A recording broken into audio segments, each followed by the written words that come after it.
Hello बच्चों, मैं Anoop sir, आप सभी को अनूप कुमार क्लासेस में स्वागत है। आज मैं नवोदय विद्यालय बच्चों के लिए, नेतरहाट बच्चों के लिए, सैनिक स्कूल बच्चों के लिए संख्या पद्धति और संख्या पर आधारित प्रश्न लाए हैं। देखिए पहला क्या बात कह रहा कि हम लोग जानते हैं कि किसी भी संख्या को लिखने के लिए कितना अंक की जरूरत है? 10 अंक की जरूरत है ना। किसी भी संख्या के लिखने के लिए कितने अंक की जरूरत है? तो 10 अंक की जरूरत है।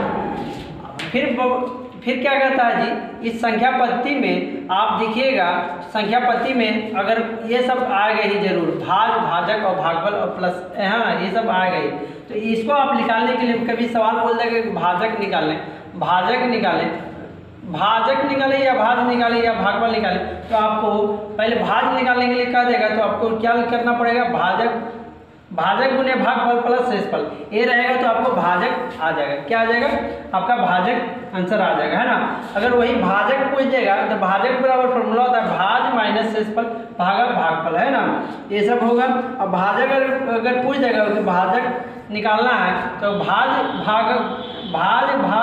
भागा भागफल कीजिएगा ना, क्या आ जाएगा? भाजक आ जाएगा, है ना। क्या आ जाएगा?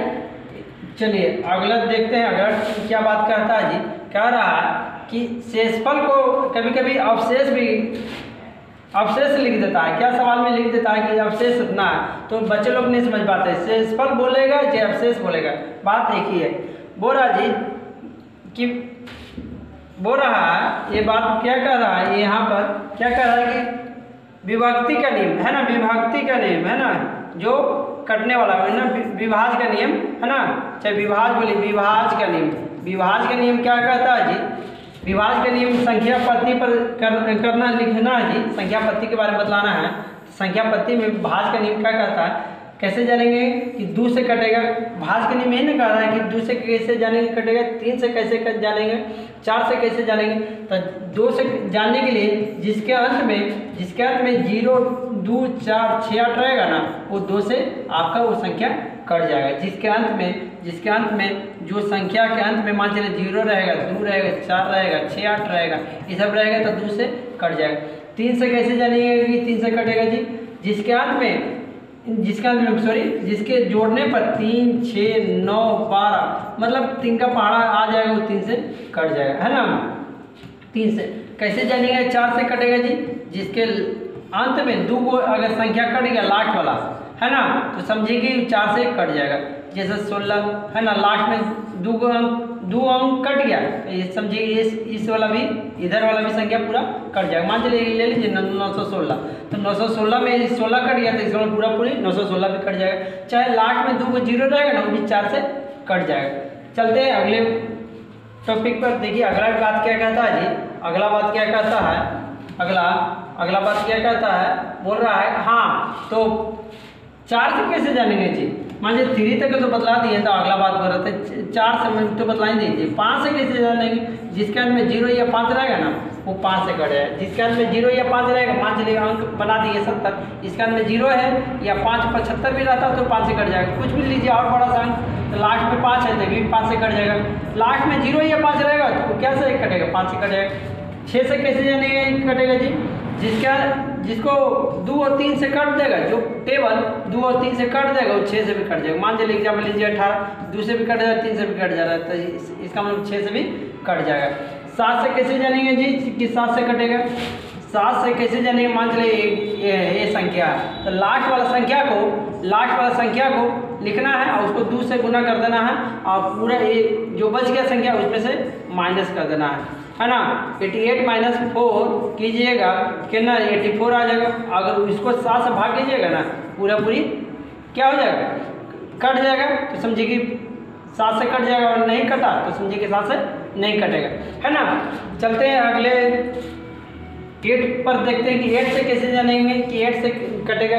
जिसके लास्ट में ना 3 अंक कटना चाहिए, लास्ट वाला 3 अंक कटना चाहिए, 0 नहीं, मतलब कि लास्ट में 3 अंक कटना चाहिए। जैसे कुछ भी रहे 416, अगर 3 को 416 तीनों अंक कट गया, 416 को अगर 8 से भाग करके कट गया, तो ये समझिए कि पूरा इतना बड़ा संख्या रहेगा ना, वो भी पूरा कट जाएगा। 9 से कैसे जानेंगे जी? 9 से कैसे जानेंगे कटेगा? 9 से तो जोड़ने पर जिसका 9 आना चाहिए, 18 आना चाहिए, 21 आना चाहिए, सॉरी 27 आना चाहिए, 36 आना चाहिए, ये सब रहेगा। मतलब कि 9 का पहाड़ा जोड़ने पर आ जाएगा ना, तो समझिए कि 9 से कट जाएगा। 10 से कैसे जानेंगे जी कि 10 से कटेगा? जिसके लास्ट में 0 होना चाहिए, जिसके जो अंक है ना रहेगा, जो भी अंक रहेगा उसके अंत में अगर 0 आ गया समझिए कि 10 से वो पूरा संख्या कट जाएगा, है ना। 11 से कैसे जानेंगे जी कि 11 से कटेगा? मान चलिए कोई संख्या लिखें, कोई भी संख्या लिखें और उसको ना एक अंक छोड़ छोड़ के अगर इसको जोड़े तो 13 आए, और इसको जोड़े तो कितना आ जाएगा? 13 आए। तो इसको मतलब कि घटने पर जब घटाइएगा ना तो 0 आना चाहिए, 0 आना चाहिए, चाहे 11 आना चाहिए, चाहे 22 आना चाहिए, चाहे 33 आना चाहिए, चाहे 44 अगर आ गया तो समझिए कि 11 से पूरी कट जाएगा। देखिए इसको जोड़ने पर क्या आया, घटाने पर, इसको जोड़ के घटाने पर 0 है ना, इसका मतलब पूरा 11 से कट जाएगा। देख लीजिए 11 से भाग करके देख लेते हैं। 25, 68 इसको कीजिएगा 6 बार में तो 66 घटेगा कितना? 9 कटेगा, ऊपर से उतरेगा 6 के बार में कटेगा 8 बार में 88 होगा, 88 घटेगा तो कि 8 ये होगा 1, है ना। ऊपर से उतरेगा क्या? अरे ऊपर से उतरेगा क्या? यहाँ सॉरी यहाँ पर घटेगा तो क्या हो जाएगा? यहाँ ना 8 उतरेगा, के बार में कटा है? ये पूरा कट गया, 688 बार में पूरी ये कट गया, है ना। चलते हैं अगले टॉपिक पर। देखिए अगला बात क्या कर रहा जी, अब विभक्ति के नियम बतला दिए। विभक्ति मतलब कि क्या? भाज के नियम बतला दिए। अब संख्या के नियम देखिए, सम संख्या किसे कहते हैं? सम संख्या किसे कहते हैं? जो 2 से कट जाएगा सम संख्या। विषम संख्या किसे कहेंगे? जो 2 से न कटे विषम संख्या। अभाज्य संख्या किसे कहेंगे? अभाज्य संख्या जो खुद से सिर्फ कटे, है ना, एक छोड़ के, मान लीजिए किसी से न कटे, सॉरी किसी से न कटे, जैसे 3 है, किसी से कटेगा?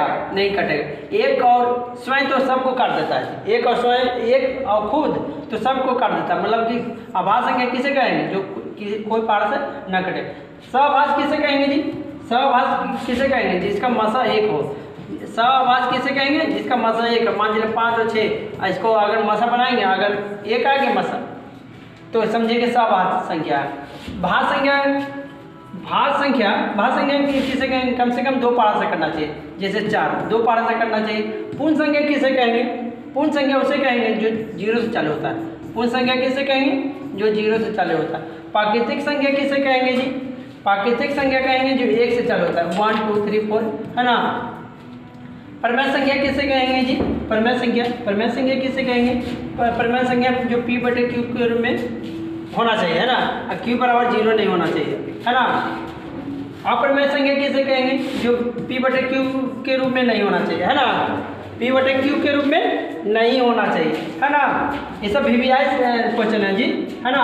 आगे चल रहे हैं, आगे बात टॉपिक पर। देखिए आगे क्या कहता है, बोलता है एक न तो अभाज्य है, न संयुक्त है, न भाज्य है। एक अगर पूछेगा सवाल में कि एक क्या है, ऑप्शन में दिया हुआ रहेगा, तो एक न तो अभाज्य है, न संयुक्त है, न भाज्य है।